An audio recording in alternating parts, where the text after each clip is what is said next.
So hello everyone, Suraj Mishra here, welcome to the web development course. दोस्तों आज की video में हम सीएसएस की पोजीशन प्रॉपर्टी को कवर करने वाले हैं। दोस्तों मैं चाहूँगा आपसे कि आज की वीडियो में थोड़ा सा ज़्यादा ध्यान से देखिए, क्योंकि ये जो टॉपिक है बिगिनर्स को थोड़ा सा कंफ्यूज कर सकता है। कि ये टॉपिक जो है थोड़ा सा डिफिकल्ट है समझने के लिए। जिनको ऑलरेडी पता है इस टॉपिक के बारे में उनको इतना मुश्किल नहीं लगेगा, उनको तो लगेगा बिल्कुल सिंपल सा टॉपिक है, क्या दिक्कत है इसमें। लेकिन बिगिनर्स को जो है थोड़ा सा कंफ्यूज कर सकता है ये टॉपिक। तो आप इस टॉपिक को जो है अच्छे से प्रैक्टिस इसकी जरूर कीजिएगा, तभी अच्छे से समझ में आ पाएगा। सिर्फ वीडियो देखने से समझ में नहीं आएगा। तो चलो दोस्तों फटाफट से शुरू करते हैं। देखो दोस्तों, हमने बात करी कि पोजीशन प्रॉपर्टी, तो आप समझ गए होंगे कि जो हमारे एचटीएमएल एलिमेंट्स होते हैं, हेडिंग, पैराग्राफ्स, इमेजेस वगैरह वगैरह, इनकी पोजीशनिंग करने की बात की जाएगी। ठीक है, आपके जो जितने भी एचटीएमएल एलिमेंट्स होते हैं उनको आप अलग अलग तरीकों से, अलग अलग मेथड्स के साथ उनकी पोजीशनिंग जो है आप सेट कर सकते हो। जो आपके बेसिकली पोजीशनिंग करने के मेथड्स होते हैं वो 5 तरीके के होते हैं: static, relative, fixed, sticky and absolute. यानी कि आप किसी भी एचटीएमएल एलिमेंट की इन 5 वैल्यूज के साथ पोजीशनिंग जो है उसकी सेट कर सकते हो। हम एक एक करके इन 5 वैल्यूज को समझते हैं कि क्या इनका मीनिंग है, किसका क्या यूज है।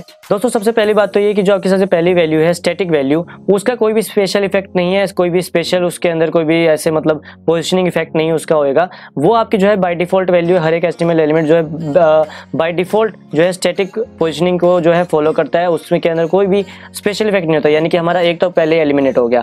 अब हमको समझनी है बाकी की 4, और यहीं से आपकी जो है ओरिजिनल आपकी पोजीशनिंग प्रॉपर्टी शुरू होती है। तो जो सबसे पहली आपकी है पोजीशन रिलेटिव। पोजीशन रिलेटिव को समझते हैं। सबसे पहले मैं इसकी थ्योरी बता देता हूँ कि अगर आपने किसी भी एचटीएमएल एलिमेंट को पोजीशन रिलेटिव सेट किया, अगर आपने उसकी सीएसएस प्रॉपर्टी पोजीशन की वैल्यू रिलेटिव दी, तो क्या हो जाएगा कि आप उसको टॉप, लेफ्ट, राइट और बॉटम ये 4 वैल्यूज दे सकते हो कि भाई आपके करंट पोजीशन से आपका जो एचटीएमएल एलिमेंट है वो मान लो अभी किसी भी XYZ किसी भी पोजीशन पे है, आप उसको वहां से मूव करा सकते हो किसी भी डायरेक्शन में, top, left, right and bottom. ठीक है, अभी देखो करके देखते हैं, आपको अच्छे से समझ में आ जाएगा। मैंने अपनी एक बॉयलर प्लेट ली और मैंने एक डिव एलिमेंट बनाया और इसके अंदर मान लो मैंने हेलो लिख दिया और मैंने स्टाइल टैग यूज़ किया और डिव अपने एलिमेंट को सिलेक्ट किया। और इसकी सबसे पहले तो मैंने विड्थ स्पेसिफाई करी 500 पिक्सल और विड्थ हाइट स्पेसिफाई करी 500 पिक्सल और बॉर्डर सेट किया 2 पिक्सल सॉलिड ब्लैक कलर का और बैकग्राउंड कलर दे दिया येलो। फाइल को सेव किया, रीलोड किया, ये मेरा बॉक्स बन चुका है। देखो अब मैं इसको अगर पोजीशन रिलेटिव करता हूँ, अब मैंने इसकी पोजीशन रिलेटिव की, अब मैंने इसको देखो पोजीशन सेट की, तो मेरी इसके साथ क्या एसोसिएटिव हो जाएगी, टॉप, राइट, लेफ्ट, बॉटम, ये 4 प्रॉपर्टीज अब मैं इसको यूज कर सकता हूँ। अगर मैं किसी भी एचटीएमएल एलिमेंट की पोजीशनिंग स्टैटिक की बजाय कोई भी यूज करता हूँ, रिलेटिव, एब्सोल्यूट, फिक्स्ड या स्टिकी, तो मैं वहाँ पे टॉप, बॉटम, राइट, लेफ्ट ये 4 प्रॉपर्टीज और यूज कर सकता हूँ। ठीक है, अब मैंने मान लो कहा कि टॉप से मुझे 50 पिक्सल का स्पेस चाहिए और मुझे लेफ्ट से 100 पिक्सल का स्पेस चाहिए। तो देखो रिलोड किया, अब इसने टॉप से 50 पिक्सल मूव किया और लेफ्ट से 100 पिक्सल मूव किया, यानी कि स्पेस ऐड कर दिया। अगर आपको यानी किसी भी एचटीएमएल एलिमेंट को उसी करंट पोजीशन से मूव कराना है किसी भी डायरेक्शन में, तो आप उसको सबसे पहले पोजीशन रिलेटिव करोगे। यानी कि अगर आपने किसी भी एचटीएमएल एलिमेंट को पोजीशन रिलेटिव कर दिया तो वो अपनी जो उसकी नॉर्मल पोजीशन है, आपकी उसकी जो करंट पोजीशन है वो वहां से कैलकुलेट करके वहां से मूव करना शुरू करेगा। ठीक है, तो दोस्तों ये थी रिलेटिव प्रॉपर्टी। समझ में आया होगा आपको कि भाई जब भी आपको इसकी करंट पोजीशन जो भी नॉर्मल पोजीशन है वहां से इसको मूव कराना हो आपको किसी भी डायरेक्शन में, तो आप इसको इस तरीके से रिलेटिव करके और तब इसकी वैल्यूज देके आप इसको सेट करोगे। दोस्तों अब जो उसके बाद आपकी वैल्यू आती है पोजीशन प्रॉपर्टी की, हम करेंगे फिक्स्ड वाली। मैंने मान लो इसकी पोजीशन रिलेटिव ना करके इस एलिमेंट की पोजीशन फिक्स्ड कर दी, तो क्या होगा, ये आपके व्यू पोर्ट पे फिक्स पोजीशन को फॉलो करेगा। यानी कि आपका व्यू पोर्ट क्या होता है, आपको जो भी अभी आपकी डिस्प्ले पे दिखाई दे रहा है, आपका वो एरिया ब्राउजर का या स्क्रीन का जो अभी आपको आपके डिस्प्ले पे दिखाई दे रहा है वो व्यू पोर्ट है। तो मैंने देखो इसकी पोजीशन फिक्स कर दी, तो इससे क्या होगा कि ये आपका व्यू पोर्ट पे किसी ना किसी जो आपको टॉप, लेफ्ट जो भी आप वैल्यूज होगी उस हिसाब से वहां पे फिक्स हो जाएगा। मान लो मैं इसको कहता हूँ कि मुझे टॉप से 50 पिक्सल और लेफ्ट से भी 50 पिक्सल मुझे इसको फिक्स करना है। मैंने इसको रिलोड किया, अब ये फिक्स हो चुका है। देखो इसका इफेक्ट देखने के लिए हम क्या करते हैं, कई सारे H1 पुट कर देते हैं। H1 पुट कर दिया मैंने और इसके अंदर हेलो लिख दिया सिंपली, और इसको कई बार मैं कॉपी पेस्ट कर देता हूँ। देखो मैंने कई बार कॉपी पेस्ट कर दिया और मैंने देखो डिव को सबसे लास्ट, जो मेरा ये एचटीएमएल एलिमेंट डिव सबसे पहले दिखाई दे रहा है, मैंने इसको सबसे लास्ट में कर रखा है। अब मैंने इसको रिलोड किया, देखो अब आपके पीछे जो बॉडी है वो स्क्रॉल कर रही है, यानी आपका जो वेब पेज है वो स्क्रॉल कर रहा है, लेकिन ये जो आपका बॉक्स है येलो कलर का, मैंने इसको पोजीशन जो है इसकी फिक्स कर रखी है, तो ये फिक्स रहेगा।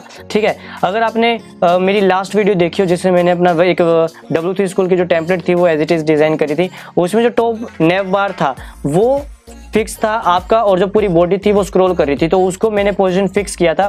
और उसको जो है टॉप से और लेफ्ट से मैंने क्या किया था, उसको 100% देखो उसको क्या करेंगे हम, टॉप से 0 पिक्सल, यानी मुझे टॉप से बिल्कुल सटा हुआ चाहिए, टॉप से कोई मुझे स्पेस नहीं चाहिए, और लेफ्ट से मुझे कोई स्पेस नहीं चाहिए, और इसकी जो हाइट है इसकी जो विड्थ है वो मुझे 100% चाहिए। ठीक है, मैं इसकी 100% करता हूँ, और इसकी हाइट मुझे मान लो सिर्फ 20 पिक्सल चाहिए। अब मैंने इसको रिलोड किया, देखो अब मेरा जो ये ऊपर जो आपको बार दिखाई दे रहा है, ये जो येलो कलर का बॉक्स दिखाई दे रहा है, ये देखो ये फिक्स है। आपकी बॉडी स्क्रॉल कर रही है, लेकिन आपका वो बार जो है, आपका वो जो येलो कलर का बॉक्स है वो स्क्रॉल नहीं कर रहा है, तो ये आपका काम है पोजीशन फिक्स प्रॉपर्टी का। अब उसके बाद जो हमारी नेक्स्ट वैल्यू है पोजीशन प्रॉपर्टी की वो है स्टिकी। अगर मैं किसी भी HTML एलिमेंट को स्टिकी बनाता हूँ तो उससे क्या होगा, मान लो कि मैंने ये जो अपना HTML एलिमेंट था, ये जो मैंने यहाँ पे लिख रखा है, ये मैं यहाँ ना करके यहाँ कहीं बीच में करता हूँ। देखो मैंने इसको बीच में किया, एक बार अब रिलोड किया, तो मेरा देखो ये जो है मेरा जो येलो कलर का आपको कंटेनर दिखाई दे रहा है, बॉक्स दिखाई दे रहा है, ये बीचों बीच में ये मूव कर रहा है पेज फ्लो के साथ। अब मान लो मैं ये चाहता हूँ कि मैं इसको जब भी ऐसे मूव कर रहा हूँ तो ये यहाँ जाके और यहीं पे अभी जहाँ पे ये स्टिकी हो जाए और बाकी जो है चीजें मूव करती रहें, तो मुझे देखो क्या करना पड़ेगा। इसको सबसे पहले तो स्टिकी बनाया, और मैं इसको कहता हूँ मान लो कि टॉप से मेरा ये 50 पिक्सल की दूरी पे रहे, और लेफ्ट से 0 पिक्सल, कोई दूरी नहीं चाहिए क्योंकि इसके 100 पिक्सल कर रखी है।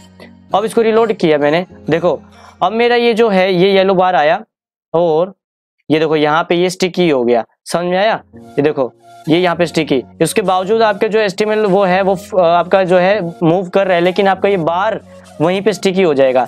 इसमें होएगा क्या, बाय थ्योरी अगर बात की जाए तो जब भी आप किसी भी HTML एलिमेंट की अगर स्टिकी पोजीशन फिक्स कर देते हो तो ये वेट करेगा इन वैल्यूज के लिए।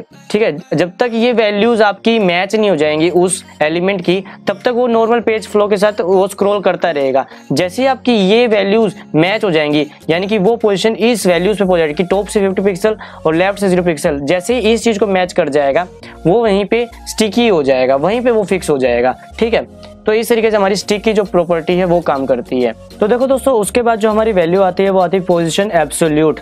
अगर आपने किसी भी HTML एलिमेंट को एब्सोल्यूट प्रॉपर्टी करी तो क्या इफेक्ट होगा, ये देखो समझते हैं, ये थोड़ा सा ध्यान से समझना। अगर आपने किसी भी HTML एलिमेंट को पोजीशन एब्सोल्यूट कर दिया तो वो क्या करता है, अपने किसी ऐसे पेरेंट को ढूंढता है। पेरेंट का मतलब आप समझो कि कंटेनर, ठीक है, चाहे वो एक कंटेनर के हो, चाहे वो ऐसा हो कि कंटेनर के अंदर एक और कंटेनर है और उस कंटेनर के अंदर आपका एलिमेंट है आपका, जिसको आपने पोजीशन एब्सोल्यूट कर रखा है। तो वो पोजीशन एब्सोल्यूट जिस एलिमेंट को आपने कर रखा है वो अपने किसी ऐसे पेरेंट को ढूंढेगा जिसकी पोजीशनिंग जो है स्टैटिक के अलावा कुछ भी कर रखी हो, चाहे रिलेटिव, फिक्स या स्टिकी। ठीक है, क्योंकि आपको पता है स्टैटिक तो बाय डिफॉल्ट होती है, उसे कोई स्पेशल इफेक्ट नहीं है, उसे कोई मीनिंग ही नहीं है यहाँ पे। ठीक है, तो यानी कोई भी पोजीशन एलिमेंट जिसकी रिलेटिव या फिर फिक्स या स्टिकी आपने पोजीशन सेट कर रखी हो, तो यानी कि वो आपका HTML एलिमेंट जिसकी आपने पोजीशन एब्सोल्यूट कर रखी है वो किसी अपने ऐसे पेरेंट को ढूंढेगा या ग्रैंड पेरेंट को ढूंढेगा जिसकी जो आपने पोजीशन है वो रिलेटिव, स्टिकी या फिर फिक्स आपने कर रखी हो। ठीक है, इन केस अगर उसको कोई भी इस तरह का पेरेंट या ग्रैंड पेरेंट या उधर उसका भी पेरेंट अगर ऐसा नहीं मिलता है, तो ऐसे केस में वो क्या करेगा, आपकी जो बॉडी है उसको वो अपना पेरेंट मानेगा और उस बॉडी के हिसाब से वो अपनी पोजीशन को सेट करेगा। ठीक है, अभी इसको देखो प्रैक्टिकल करते हैं, जब आपको समझ में आएगा। मान लो कि मैंने यहाँ पे एक डिव बनाया और उसकी आईडी दी पेरेंट। ठीक है, और इसका एक चाइल्ड बनाया, एक और डिव बनाया और इसकी आईडी दी मैंने चाइल्ड। ठीक है, और इसके बाद मैंने इस पेरेंट को हैश पेरेंट, इसको मैंने क्या किया, इसकी विड्थ दी मान लो 500 पिक्सल और हाइट स्पेसिफाई करी 500 पिक्सल, और उसके बाद जो मेरा चाइल्ड है इसकी मैंने विड्थ स्पेसिफाई करी ओनली 200 पिक्सल और हाइट स्पेसिफाई करी 200 पिक्सल, और इसका बॉर्डर स्पेसिफाई किया 2 पिक्सल सॉलिड ब्लैक कलर का, और बैकग्राउंड कलर जो दिया मैंने इसको दिया रेड कलर का। देखो रिलोड किया, देखो आपके इस येलो बॉक्स के अंदर ये रेड बॉक्स है, येलो बॉक्स आपका पेरेंट है और ये रेड बॉक्स आपका जो है चाइल्ड है। मैंने इस येलो बॉक्स के अंदर पेरेंट के अंदर इस चाइल्ड को डाल रखा है और इसका रेड कलर दे रखा है। ठीक है, अब मुझे क्या करना पड़ेगा, सबसे पहली बात तो हमें करना क्या है कि इस चाइल्ड को, इस रेड बॉक्स को इस येलो बॉक्स के कोरस्पॉन्डिंग इसके हिसाब से हमको इसको सेट करना है। मान लो मुझे ये बॉक्स इस कंटेनर के येलो बॉक्स से बिल्कुल यहाँ चाहिए, राइट में और बिल्कुल बॉटम में चाहिए, तो हम क्या कर सकते हैं, सबसे पहली बात तो आपको उस चाइल्ड को आपको पोजीशन करना पड़ेगा एब्सोल्यूट, ठीक है। और अब ये चाइल्ड क्या करेगा, एब्सोल्यूट करने के बाद अपने किसी ऐसे पेरेंट को ढूंढेगा जिसकी पोजीशनिंग सेट कर रखी हो, लेकिन वो स्टैटिक नहीं होना चाहिए, क्योंकि स्टैटिक हमारा बाय डिफॉल्ट होता है, तो कोई भी स्पेशल मीनिंग नहीं है यहाँ पे। तो मैंने इसको पोजीशन किया रिलेटिव, ठीक है। अब इस चाइल्ड को अपना एक पोजीशन किया हुआ अपना एक पेरेंट मिल चुका है। अब मैं देखो इसको क्या कहता हूँ कि मुझे चाहिए था बॉटम से 0, बिल्कुल बॉटम में चाहिए, और राइट से चाहिए 0। अब देखो मैं इसको रिलोड करता हूँ, तो देखो इस मेरे चाइल्ड को ये जो ये जो मेरा रेड कलर का बॉक्स है, इसको अब अपना एक पेरेंट मिल चुका है जिसकी पोजीशनिंग सेट कर रखी है, और इसको मैंने रेड कलर वाले को एब्सोल्यूट कर रखा है, और इसको मैंने कह दिया कि अपने पेरेंट को, जो आपका पेरेंट है, उसके राइट से और बॉटम से 0 हो जाओ। देखो ये तो बात है जब इसको पेरेंट आपका मिल गया रिलेटिव किया हुआ। अगर इसको रिलेटिव किया हुआ पेरेंट नहीं मिलता तो देखो यहाँ पे ये क्या करेगा, रिलोड किया, देखो अब इसने बॉडी को एज अपना पेरेंट लिया, क्योंकि इसको अपना कोई भी ऐसा पेरेंट नहीं मिला जिसको पोजीशनिंग रिलेटिव या फिक्स या स्टिकी कर रखी हो। तो इसने अपना जो पेरेंट लिया वो बॉडी को ले लिया, और इसने राइट से 0 और बॉटम से भी 0 ले लिया। आप इसी तरीके से इसको देखो टॉप में 0 भी कर सकते हो, बॉटम की बजाय मैं इसको टॉप में कर सकता हूँ, और मैंने इसको रिलोड किया तो ये टॉप से 0 और राइट से 0 में चला गया। ऐसे इसको आप लेफ्ट में भी ले जा सकते हो, और यहाँ सेंटर, ये जो आपकी स्क्रीन का सेंटर है, यहाँ पे भी इसको पुट कर सकते हो आप, ठीक है। किस तरीके से, मान लो लेफ्ट से 50%, टॉप से 50%, आप इसको इस तरीके से करके कर सकते हो, ठीक है। देखो दोस्तों मैंने अभी जब थ्योरी की बात कर रहा था तो वहाँ पे मैंने ग्रैंड पेरेंट कहा था। अगर देखो ये जो मेरा पेरेंट है इसका भी एक पेरेंट बन रखा हो, ठीक है, और इसकी आईडी में देता हूँ ग्रैंड पेरेंट, ठीक है, और मैं इन दोनों को मैं इसके अंदर डाल देता हूँ। देखो मैंने इसके अंदर डाल दिया, और एक बार इस ग्रैंड पेरेंट की थोड़ी सी स्टाइलिंग करते हैं।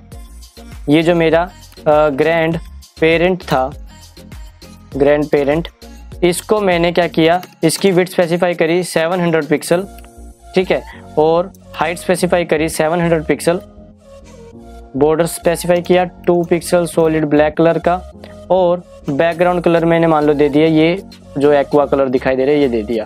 रिलोड किया और मैंने क्या कर दिया, आप देखो अभी ये जो रेड वहां जा रखा है ये तो इसलिए क्योंकि हमने इसको कोई भी ऐसा इसका पेरेंट या ग्रैंड पेरेंट नहीं दिया जिसकी पोजीशनिंग सेट कर रखी हो। लेकिन अब देखो ये जो रेड कलर का बॉक्स है, मेरा चाइल्ड है, ये तो मेरा सबसे अंदर है ना, पेरेंट के अंदर है, लेकिन मैं अपने ग्रैंड पेरेंट को देखो पोजीशन रिलेटिव करता हूँ। मैंने अपने ग्रैंड पेरेंट को पोजीशन किया रिलेटिव, तो देखो है तो एक्चुअली में ये रेड कलर का बॉक्स इस येलो बॉक्स के अंदर, लेकिन मैंने इसको कोई रिलेटिव नहीं दे रखा, इस येलो बॉक्स को कोई भी पोजीशन नहीं दे रखी, लेकिन इस एक्वा कलर वाले को मैंने पोजीशन दे रखी है, इसके ग्रैंड पेरेंट को। तो देखो अब मैं इसको रिलोड करता हूँ, तो देखो आपके येलो बॉक्स में नहीं आया, वो येलो बॉक्स के टॉप राइट में नहीं लगा, वो इस एक्वा कलर वाले बॉक्स के टॉप में और राइट में 0 पिक्सल जो है आपका, मतलब उसने वहां पे पोजीशन अपनी सेट करी। तो इस तरीके से आपकी जो पोजीशन एब्सोल्यूट प्रॉपर्टी काम करती है। तो ठीक है दोस्तों, ये जो आज का टॉपिक था पोजीशनिंग करने का, ये आपने देखा होगा। आई होप कि आपको समझ में आया हो। इसको बेशक से आप दोबारा देख लेना, प्रैक्टिकली इंप्लीमेंट करके देखना, जब ज़्यादा अच्छे समझ में आएगा। सिर्फ वीडियोस देखने से समझ में नहीं आएगा। तो ठीक है दोस्तों, इस वीडियो के लिए सिर्फ इतना ही। मिलता हूँ मैं आपसे अगली वीडियो में, तब तक के लिए ध्यान रखिए अपना। बाय।